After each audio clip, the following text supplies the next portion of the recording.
Hello everyone, we are back with my look into the Fallout show's second season with episode 3. If you were expecting things to get better with episode 3, I'm sorry to disappoint you.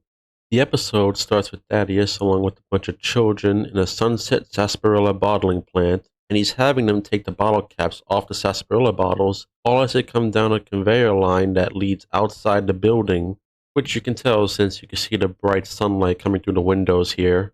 I don't know why it's designed like this either, and if you want to say it doesn't lead outside, it's probably just a different room in the building with the light coming in. But why wouldn't they be taking the bottle caps off in that room instead of doing it here and needing to turn on the conveyor line?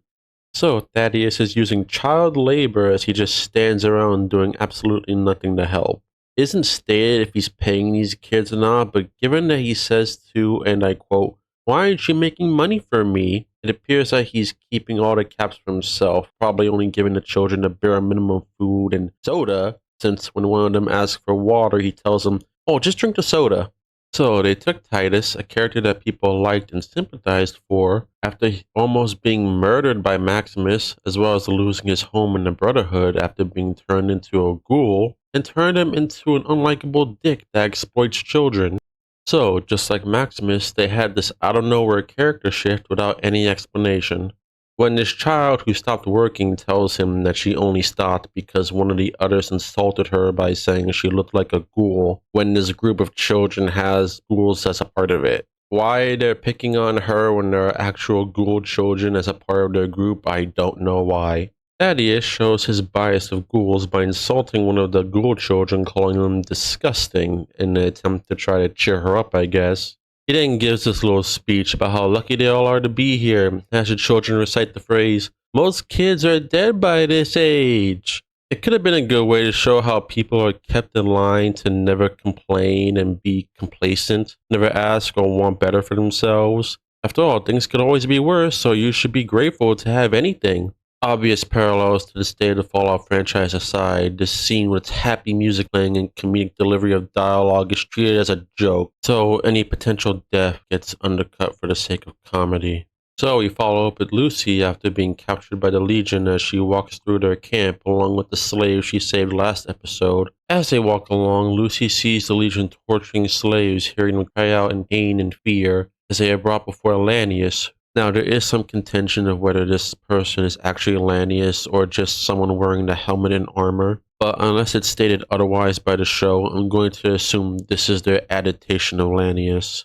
So, seeing the slave girl, Lanius says she lost her legionary, and she starts pleading to him before Lanius orders his subordinate to slice her throat open. So why the hell did she come back if she knew she was going to be killed? All Lanius did was point out that she lost her legionary. She starts pleading to him, begging for mercy before he says anything else. So she has to know that coming back without them means death, or at least a high likelihood of being killed. This whole coming back on her own was a stupid decision, and it didn't even need to happen to begin with. If you wanted Lucy to be captured by the Legion, just have some legionaries track them down to find their lost group that didn't come back, or maybe to find the slave who's not among the bodies of the dead when they do. The slave knew what would happen when she came back, so she shouldn't want to come back willingly then.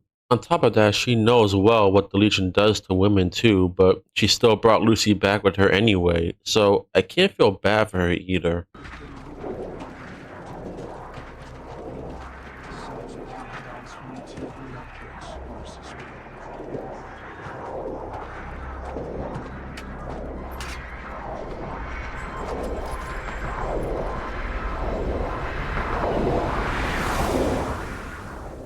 Away, profligate.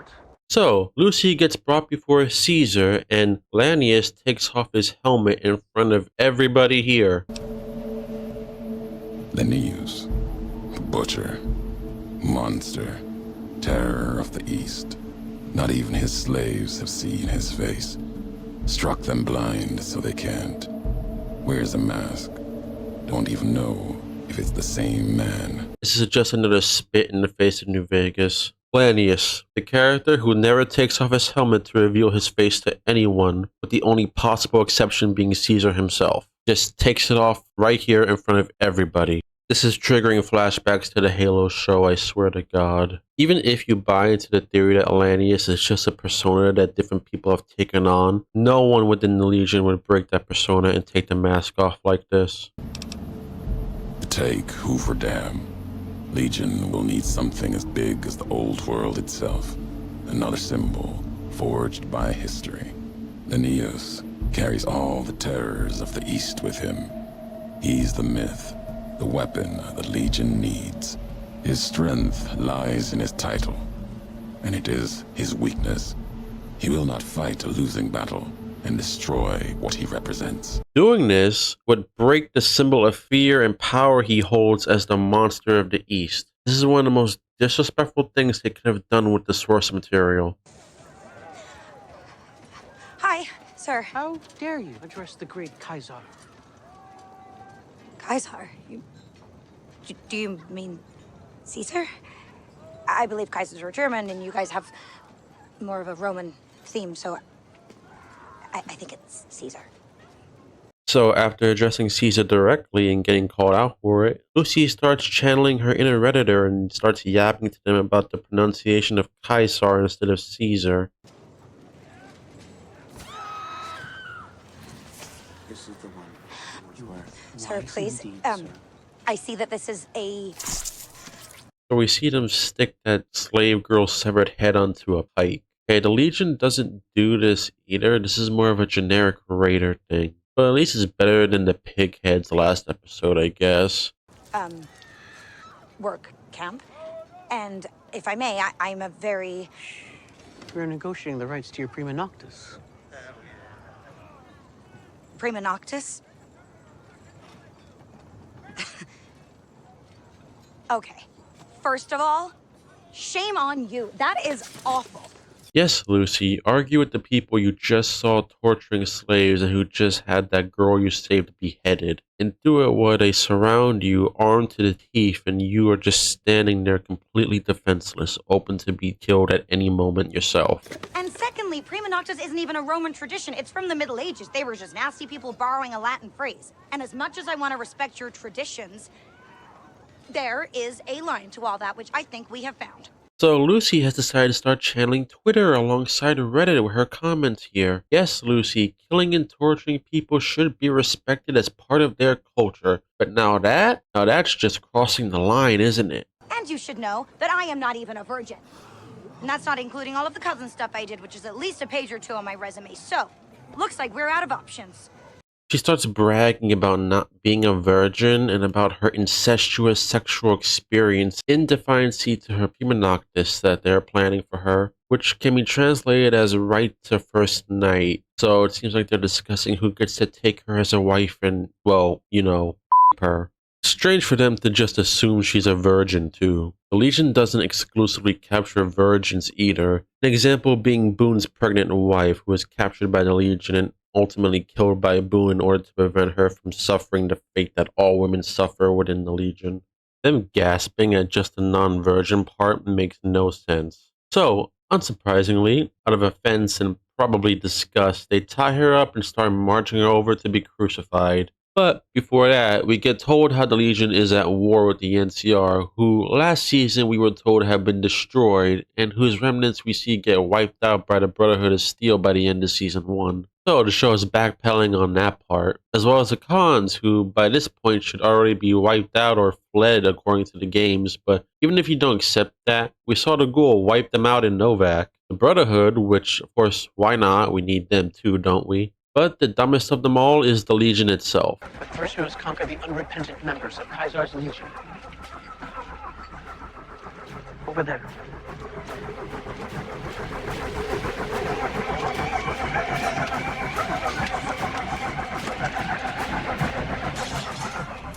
There's two Caesars? Yep, it's a civil war with two new Caesars fighting for power. Oh, don't worry, it gets worse. Apparently this civil war is happening over succession of leadership because the original Caesar died in the middle of camp with no explanation of why he's there. The great founder of this empire. He died. We've been at war ever since over who should be his heir. He wrote down the name of his successor and placed it into his divine pocket. But every time we try to retrieve it, else Caesar and his followers. You shoot at us. Lanny is saying he left a note in his divine pocket on who should succeed him, which we see just says I am visible on it, sticking out in large bold lettering, but that the Caesar on the other side of camp and his group shoot at Lannius' side before they can even look at the note. Okay, so there are so many problems with this. If you're part of the group that's preventing Caesar's will from being read, then obviously you should know that the Caesar that you're siding with is just making a false claim to succession. So why would you stay? The note being read wouldn't change anything since you've already decided to go against Caesar's will. At this point you're not Legion anymore, so why even say that you are? Caesar's subjects were extremely loyal to him. They would see going against Caesar's will of succession as blasphemous. They wouldn't follow someone like that who's blatantly going against it. Also, why is Caesar just dead outside in the middle of camp? If it was in a battle, there's no sign of a struggle, no bloodstains or damage to his clothes or skeleton. If you say it was a tumor in his head that killed him, then why is he outside and not in his tent? If Caesar just collapsed in the middle of camp, all of his soldiers would have run up to see him and see what was wrong.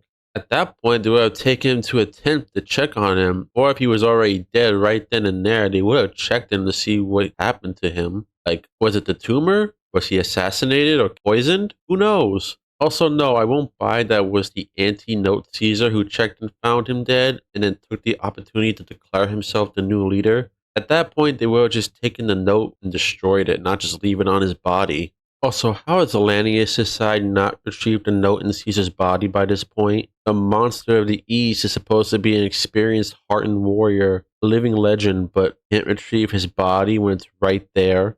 This has been going on for so long, Caesar's body is decomposed into a skeleton. Lanius should be in charge of the Legion if Caesar is dead. How it was in the games, and it makes sense that Caesar's most deadly subordinate and trusted right-hand guy takes over. None of this stupid Civil War crap should be happening. We're at a stalemate.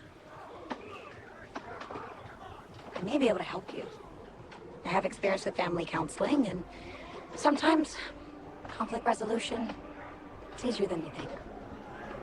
Lucy offering to help settle the Civil War peacefully is also stupid. Lucy, what do you think would happen if you did get them to stop fighting and work together again? That they would suddenly change their ways, releasing all the slaves and frolic holding hands, singing about rainbows? No, they just continue to conquer and enslave people, you absolute waste of oxygen. So Lucy is given a PG crucifixion with her hands and legs just being loosely tied to a power line pole. No nailing her to it, just rope. Excuse me, this isn't Rome, okay? This is America.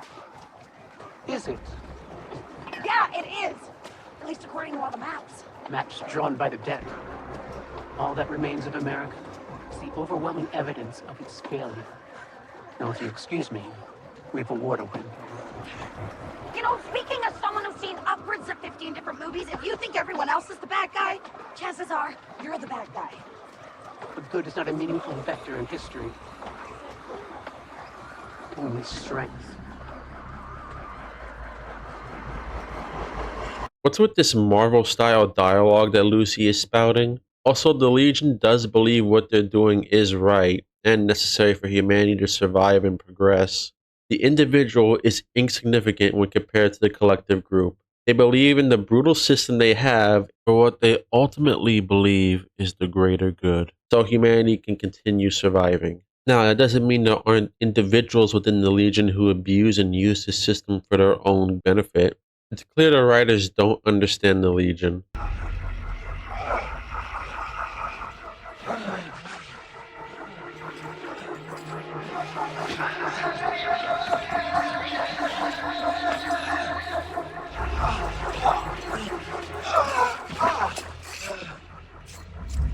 So we see the ghoul is still alive.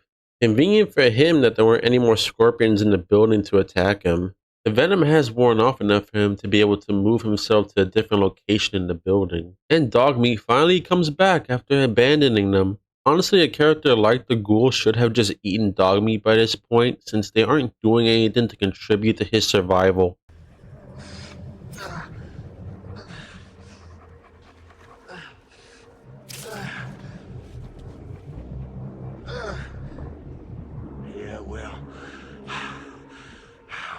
boat's not a boat.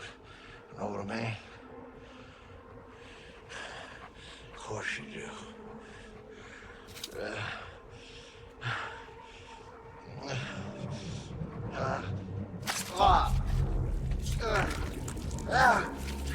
You take out one plank, same as it ever was. It's just got a hole in it, that's all.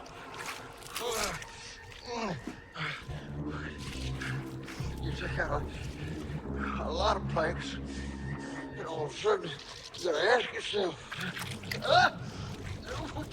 what the fuck am I looking at? This ain't no boat. It's just a pile of wood, man. A fucking pile of wood.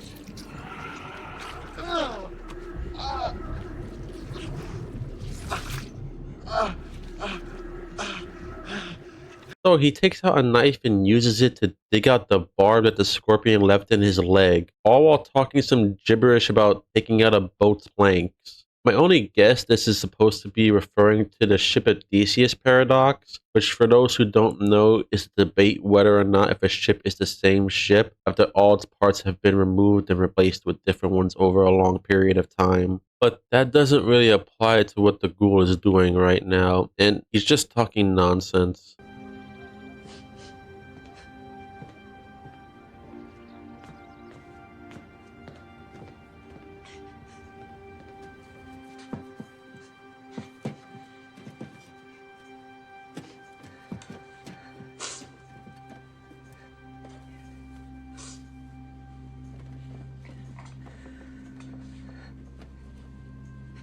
You okay? Yeah, I can't seem to get Janie's teddy into the keepsake box. For the vault. We get another flashback to Cooper walking in on his wife crying over not being able to fit their daughter's teddy bear into the luggage for the vault. Okay, so they tried this last episode, and like last time, you can't make this character sympathetic. She is planning to genocide the world to win the game of capitalism, which is just stupidly cartoonishly evil. This character doesn't belong in Fallout. So we cut to the fundraiser for veterans and we see a photo of what appears to be the T-60 power armor. I know what that is! What do you know about Robert House? All I heard is that he's building some kind of weapons system in Vegas. Our intel thinks that's connected to what you heard Barb talking about. Your intel? It's blueprints and a bunch of phone records. What else am I supposed to call that? Intel, I guess. Well, do you know what your boss wants me to do to him?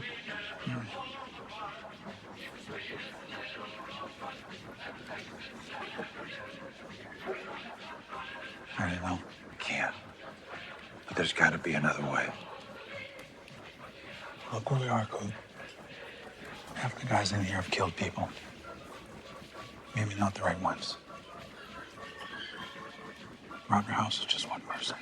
So Cooper is talking to his war buddy to confirm to Cooper about the intel of House building a weapon system. Cooper also asks him if he knew Moldaver wants him to kill Mr. House or not. He says he didn't know, but tells Cooper to look around him. Half of the guys here have killed people, maybe not the right ones, and the House is just one person. Okay, so China were the ones who started the war with the US in Fallout, you commie cock-riding simp. What, you're saying that you should have just let them invade and kill everyone without fighting back? I know that the US government in Fallout wasn't pure or innocent either, but China wasn't innocent either, and they attacked you guys first. Whatever benefits this fundraiser gives the veterans here, this commie lover doesn't deserve shit.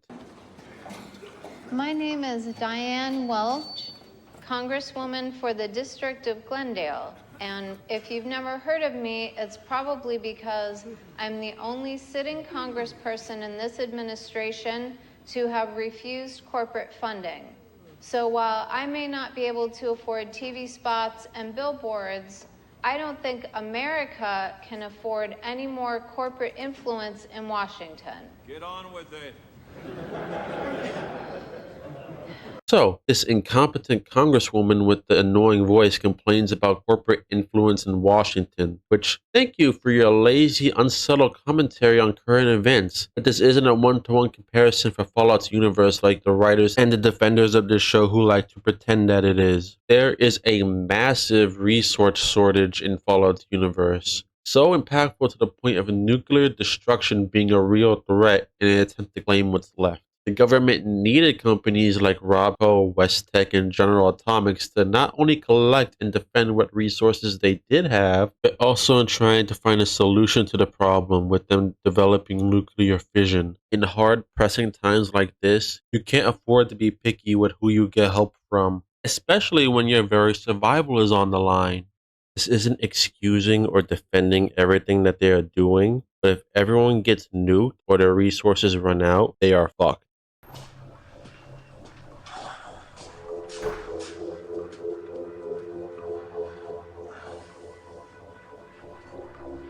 You getting any awards tonight? No. No, I'm just here for an old friend. Corporal Charlie Whiteknife. Yeah, Charlie. Rumor has it he's a bit of a pinko. So next, we see House talking to Cooper as he takes a piss, which again, why isn't anyone recognizing him? I don't know. Calls out his friend for being a pinko, which in case you don't know is a commie sympathizer, or someone with the left-wing socialist views. House also questions Cooper if he's a pinko too, but he denies it. House then says he can sympathize with the pinko's point of view and that they're justified with their grievances with the government, which I don't believe House would actually say or believe in any of that. But to continue, he criticizes their solutions to the problem, which, yeah, that part is understandable. Saying everyone trying to solve the same problem in different ways is messy, which, yeah, no shit. But China in Fallout is more focused on trying to take resources from the US rather than trying to solve the shortage problem themselves. I take it you're not a vet. What gave me away? Because a vet would know better than to talk politics when a man has his dick in his hand. The scene ends with a dick joke because of course it does.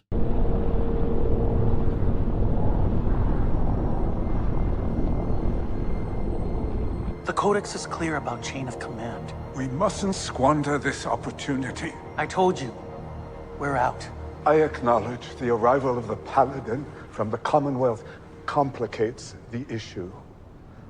But I'm not interested in fighting a rebellion, Quintus. Okay, so we are back with the Brotherhood and the same elder who made the same smug expression while saying the Codex was open to interpretation when referring to the rule of violence against a fellow brother is prohibited is now backpedaling hard on the whole coup plan to overthrow the Commonwealth because a paladin from the Commonwealth caught them having their secret little meeting. Great choice in allies, old man. This also confirms the guy from last episode wasn't Maxon either, since they also revealed in this meeting his name is Xandar. So thankfully I was wrong about that last video. Congratulations, you didn't manage to fuck up something. the Brotherhood began as an act of rebellion before the war.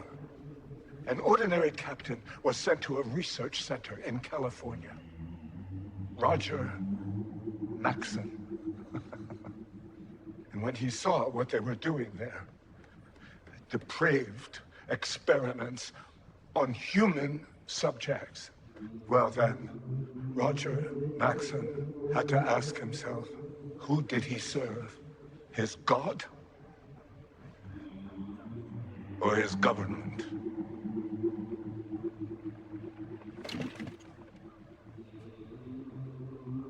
He chose his God. Roger Maxon just deserted along with his unit after discovering the military's FEV experiments. Maxon and his group didn't try to rebel directly or take over the military or anything. This isn't about you believing the Commonwealth is doing things wrong or going against the Codex either. You just want to be in charge. You comparing yourself to Roger Maxon doesn't make sense. I told you. I don't go in for the religious stuff. Give the Cold Fusion relic to the Commonwealth. My lord. This Xander guy. I could just kill him. So it looks like Maximus has regressed to his character in season 1, going straight to murder as a solution to the problem. So characters just change to fit whatever scene the writers want when they want. Past events be damned. Behold, the dimness of the sword. We just lost the Alliance.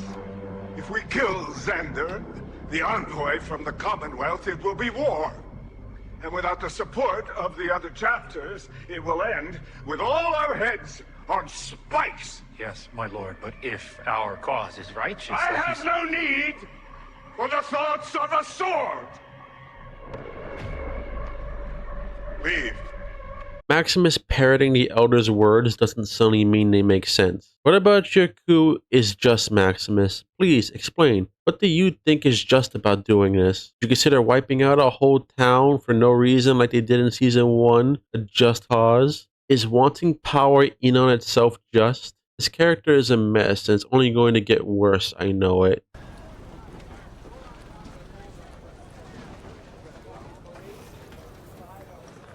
What do you want? Well, my arrival seems to have put a damper on the conversation. Your clerics won't even look at me.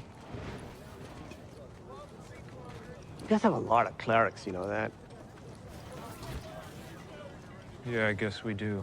Yeah, scurrying around everywhere like little cockroaches. Okay, so Maximus runs into Xandar, and personally, I find him really annoying. His voice, his personality, it all irritates me. And trust me, it's going to get much worse. Right? I mean, we have clerics back at the Commonwealth. They're just not, like, in charge, you know? And I know every chapter of the Brotherhood is a little different, but this one sucks. No offense. I shouldn't be talking to you. Chain of command. Good man. See? That's a soldier for you. Him saying they have clerics back home is wrong. They are supposed to be scribes. He just tried to excuse why this Brotherhood is different by saying every chapter does things differently.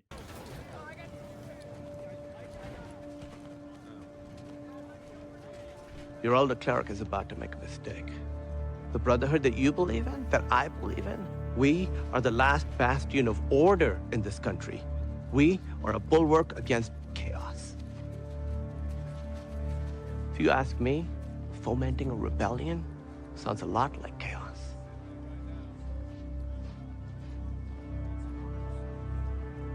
You know, back east, it's guys like us who call the shots. The people who put their ass on the line. That is foundational to the Brotherhood ethos. Your clerics, what do they do? Stand around, give speeches? We are the ones who bleed. What do you want me to do about it? Just talk to me. You know, this isn't the first time that the Brotherhood has been on the verge of civil war. But if us soldiers figure something out, it won't be the first time that cooler heads have prevailed. So Xandar is trying to get Maximus on his side by appealing to his want for power and status, by saying it's guys like them who put their ass on the line to call the shots back home. Okay, that makes sense, but what doesn't make sense is him saying this isn't the first time the Brotherhood was on the verge of civil war. No, that's never happened before. If he means Lions and the Outcasts back in Fallout 3, there wasn't any kind of war or any signs of one possibly happening. Lions let the Outcasts leave and do what they wanted without any issues, just as the Outcasts didn't concern themselves or involve themselves with Lions at all. The Outcasts were just collecting technology while trying to reestablish communications with the Brotherhood back west. Yeah, let's talk. Hot dog. Trust me, you're going to hate this line by the end of the episode. So the ghoul has managed to track down Lucy, and he sees the two new Caesars, discerning that this is a civil war going on here. Tells Dogmeat he doesn't like Lucy, but he needs her down the line, so he probably is going to use her as a bargaining chip with Hank. He enters what I assume is Camp Golf, and it's completely abandoned. There's no bloodstains or any storytelling skeletons.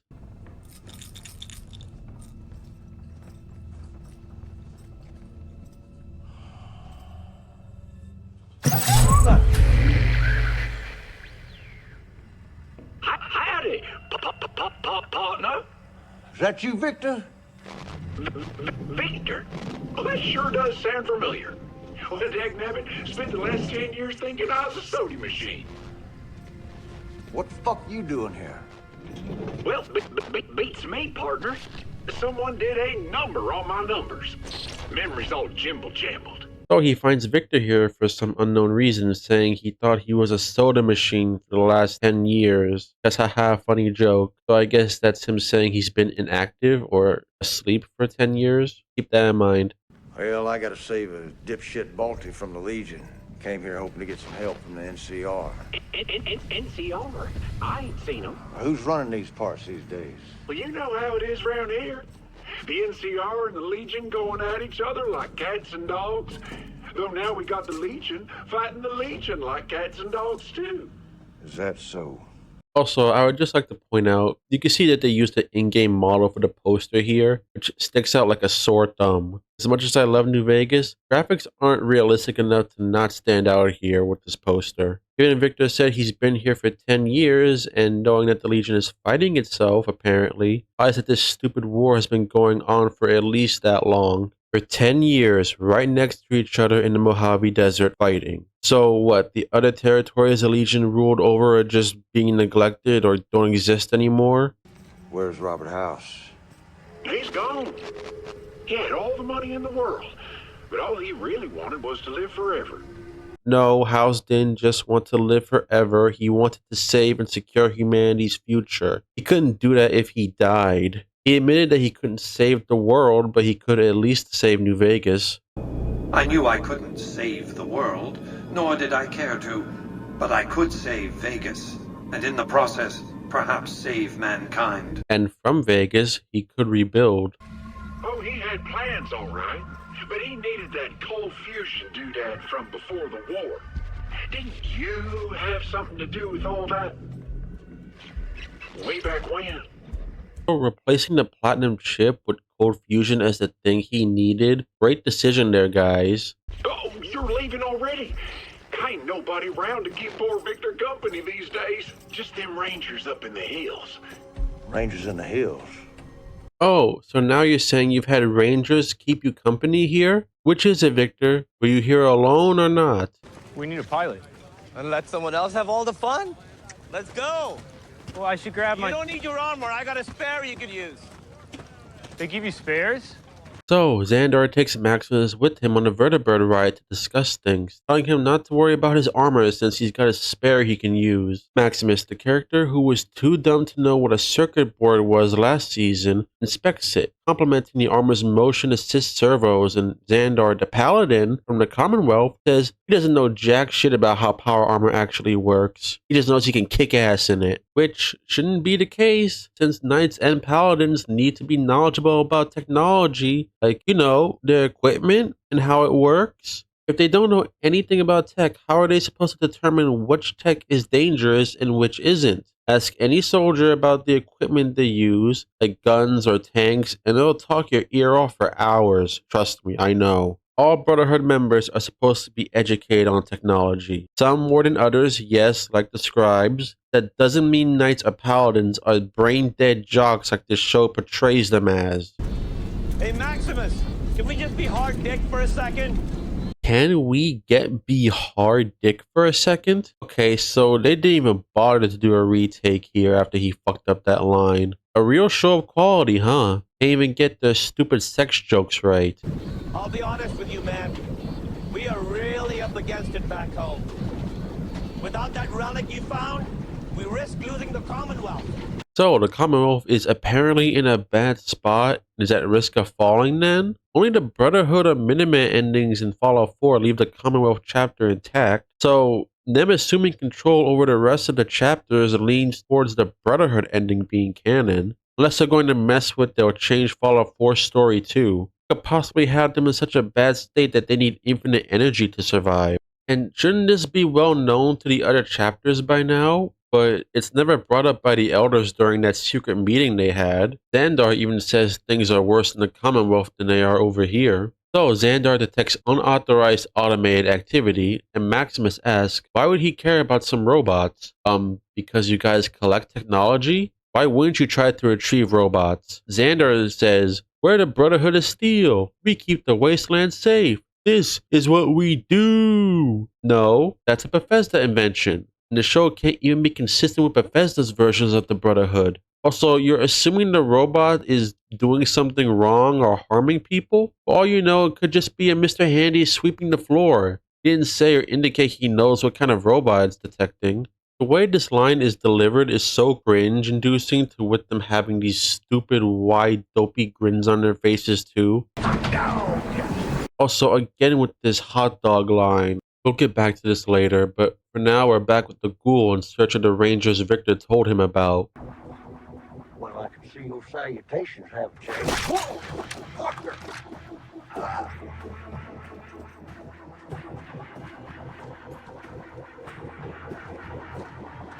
Stop! Don't hurt him! Why not?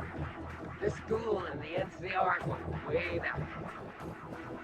So we see two rangers and a captain in this scene as they ambush the ghoul, but the second ranger just doesn't exist after this scene. It's just the one ranger with the captain. Also, before anyone says anything, no, it's not them messing up and having the captain just teleport in this scene, since we see them in trooper gear, and the third person in this shot is clearly in ranger gear. So they just deleted a character but forgot to remove them from this scene.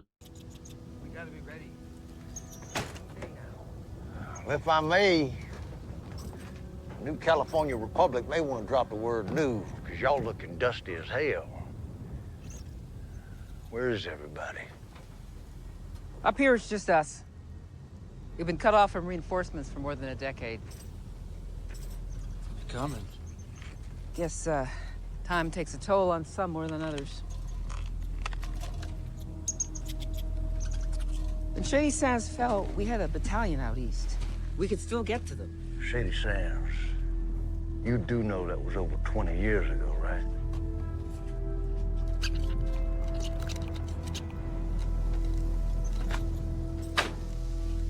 The Legion has us boxed in. We've lost touch with our battalion. Please, help us contact them. Let our people know we're still out here. Why have you just stayed here for over a decade? The Legion is too busy fighting itself, and you guys are just bumming around here in this hill, not defending anything of importance. Just leave and go back to NCR territory. As much as the show wants to pretend, it's not like Shady Sands was the only territory the NCR had. You guys should have other places that you can go back to. Also, what do you mean boxed in? The ghoul got here without them noticing or stopping him, and it's just you two, along with the fact that one of you is a ranger. You know, someone who's supposed to be an elite survivalist who knows how to traverse the desert. Also, it's been over 10 years, and you haven't heard from each other since then. If they aren't dead now, they should have retreated by now. So funny. I'm in a minor predicament. I came to the NCR looking for help based on the cozy-ass assumption that the good guys would prevail in the great state of Nevada. We're winning the war. We are. Well, if this is winning, I would hate to see what losing looks like. Yeah, I'm with the ghoul on this. You are delusional if you actually think you're winning the war. We're not even seeing any signs of a war going on between you two right now, but only seeing the Legion fighting itself.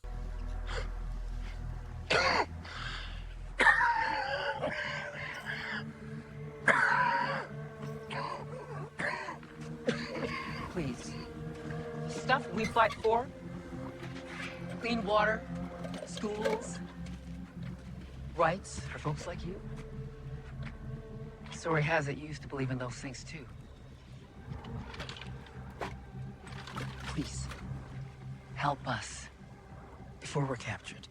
So she gives him the ghoul juice he needs to keep him going feral, and we see him not carefully take them, but instead just lazily drop them into his hand, letting one fall into the ground and possibly break. If it's not broken, he just kind of leaves it there and walks away. Yeah, because that's how you would handle the medicine you need every day to essentially keep on living. So the ghoul leaves the Rangers since he obviously does not want to help them try to track down a missing platoon that's been gone for over 10 years.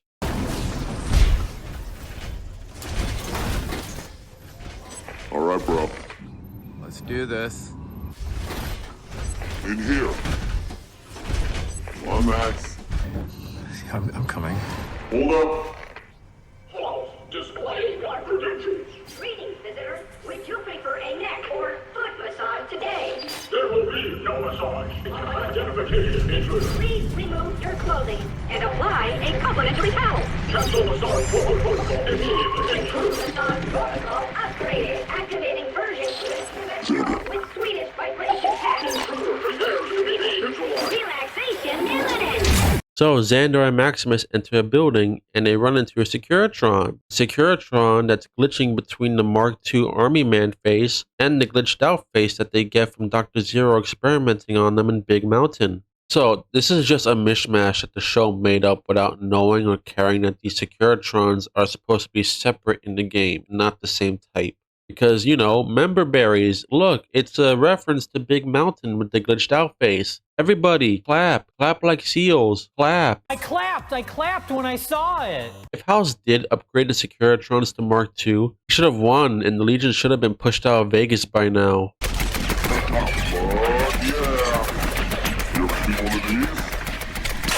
What is that? What's this?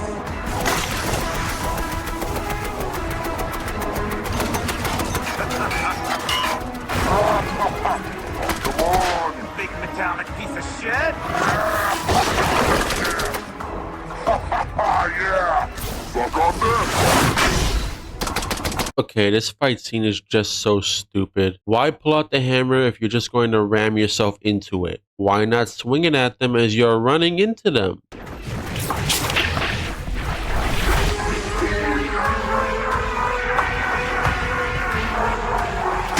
Then Xandar does a moon jump while yelling while making this dumbass face. Power armor is supposed to be heavy as hell, like a tank. You shouldn't be able to do a Neil Armstrong moon jump like this. This armor doesn't even have the crappy jetpack from Fallout 4 or the Iron Man jets from Season 1, so they can't even try to use those as an excuse for this. And while this stupid fight scene is playing out, they're playing Star Spangled Banner. This isn't the Enclave, they are the Brotherhood. Stop trying to make them into the same thing. So, Maximus just runs up and punches the screen and stopping it. Which, if you could have done that, why didn't Xandar do it? He then pulls out a fusion core as he pulls his fist out of the screen. So, the fusion core powering Securitron retcon aside, how did Maximus know that it was there to pull out to begin with? He hasn't fought or seen a Securitron before this, so he shouldn't know about this.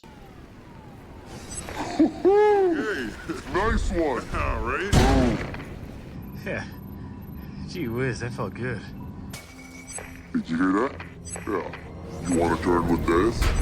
Wow, you think you hot dog? Oh my god, enough with the hot dog already. It's not endearing, it's just annoying. The show cuts back to Lucy as she's getting sunburnt and suffering from heat stroke, as well as dehydration. Her vision's blurry as she's looking around and she sees the ghoul walk into the camp. Our way. Whatever the fuck y'all say to each other. You claim to have information for Caesar. Well, I understand that the Legion ain't fans of the linear progression of time, or the soft sea for that matter. But I bet you still understand cause and effect.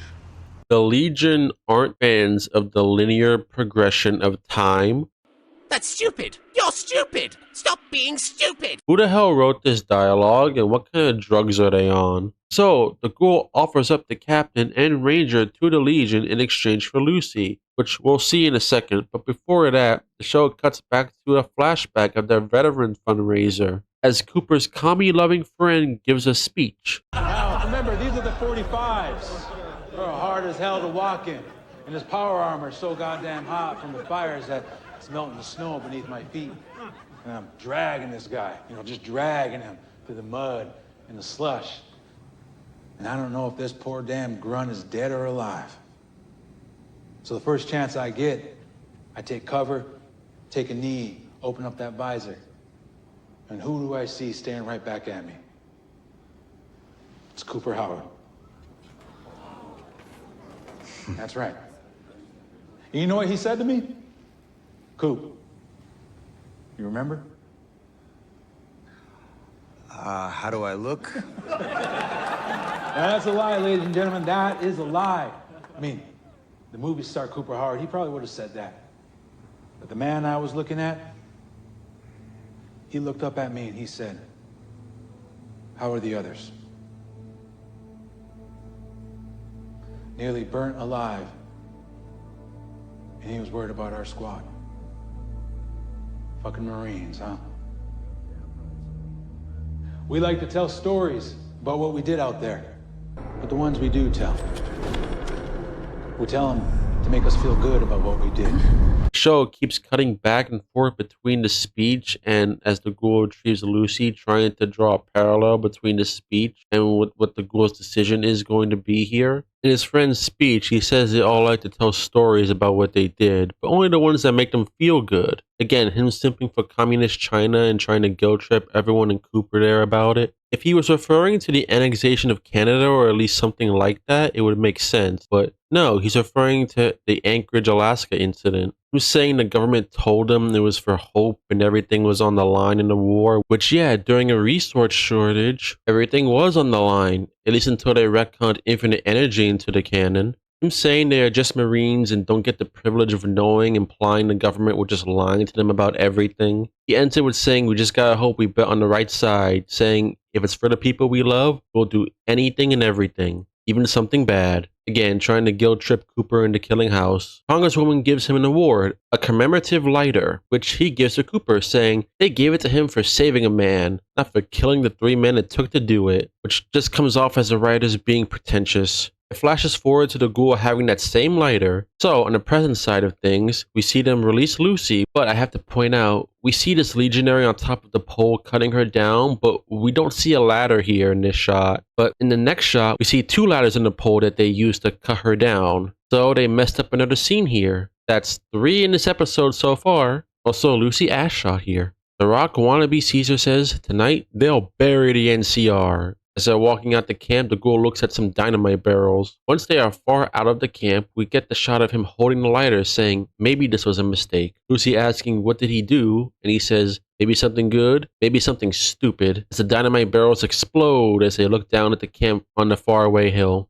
Okay, so at least he didn't say maybe something bad, because that would have been very stupid. Like, yes, killing slavers is bad. But I'm questioning, how did he blow up the dynamite? They show us his lighter, which would make you think that's what he used to do it, but no, they are much too far away from the camp for that. And when he flips it open, it didn't light up either, so it has no fuel in it. I get it's to symbolize him taking his friend's words to heart, but making a memento from his friend a lighter would probably confuse some audience members in this scene. So the Legion starts firing upon itself as they walk away, and if this is how the show ends them, it's a lazy, shitty way to end the Legion here. I'll hold off on that in case they come back again in this season, but it's not looking good for them here.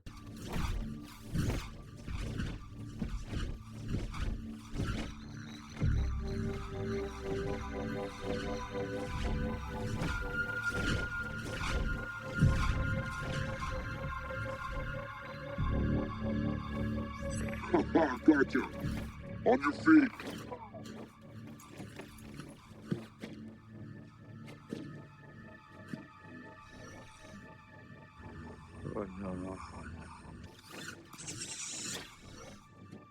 Oh, it's just a baby abomination. So we are back with Maximus and Xandar again. Turns out the building they're in is the same Sunset Sarsaparilla bottling plant from the beginning of this episode. So that security Thaddeus mentioned they had was a Securitron? How did Thaddeus manage to get one and reprogram it? I don't know, the show just gives it to him. So they find one of the ghoul kids work Thaddeus, and Maximus is saying, oh no, the moment they lay eyes on him. Xandar calling him a baby abomination. But there's one, there's always another. All right, I know there's more of you here, so you better come on out. Don't worry, we're not going to hurt you.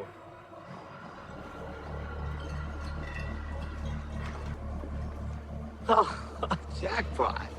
Whoa there, cool your jets there, Mr. Epstein. I love kids, Charlie! I love kids! All right, I'm gonna split you up into 2 groups, okay? If you have smooth skin, walk over to this side of the table.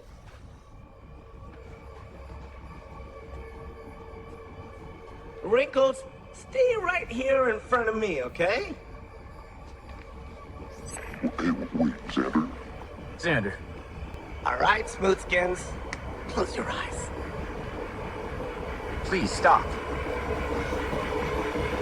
So Xander splits them up, telling the ones with smooth skin to walk over to one side of the table and the rest to stay there in front of him. Which, if you already played Fallout 4, then you already know what he's gonna do. As Maximus asks Xandar to wait, pleading for him to stop, Xandar tells the kids across the table to close their eyes as he's about to fire on the ghoul kids. But you notice something, don't you? Yeah, only 3 of the kids he's about to execute are ghouls. The rest of them, which is also most of them in this group, are just normal kids. How fucking stupid and lazy do you have to be to mess something this simple up? While I don't like Bethesda making the Brotherhood a diet enclave, it shouldn't be hard to understand. They only kill heavily mutated people and creatures like super mutants and ghouls. Well, only ever the feral ones in the games, with since being an exception with them being robots. They're not hung up on being fully genetically pure humans like the Enclave are. What's your excuse for this stupidity, huh? Did you run out of budget for the ghoul makeup? Hello? If I may, I'm the manager here, and I just ask you, please don't do what you're about to do. I know I don't have a lot of leverage here or anything, but you know, they're just kids. So who cares, right? They're not kids. They're abominations. And so are you. But they are kids. Okay, so Thaddeus comes out begging Xandar not to kill the kids, so at least it didn't make him a completely selfish asshole. We do see 2 more kids with big boils on their faces, which isn't the same as being a ghoul. Like, they're just boils. You can see people in real life who get boils like this. No radiation involved. Even if you want to say these 2 do count as well, it's just 2 more kids. The rest of them are normal. Please, Xander, please stop. The Codex is clear on this. And without the rules, where are we? What the Codex, Xander? Listen to me. Genociding mutants isn't or wasn't part of the Codex. It's just Bethesda fucking them up. Stop, Xander! No! Wait!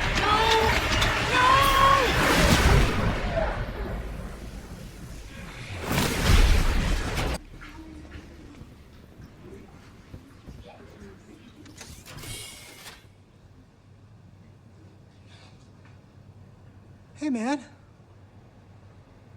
Hey, What you been up to? I think I just started a war. Okay. Yeah, well, I'm the floor manager here, so it sounds like we both got a lot going on right now.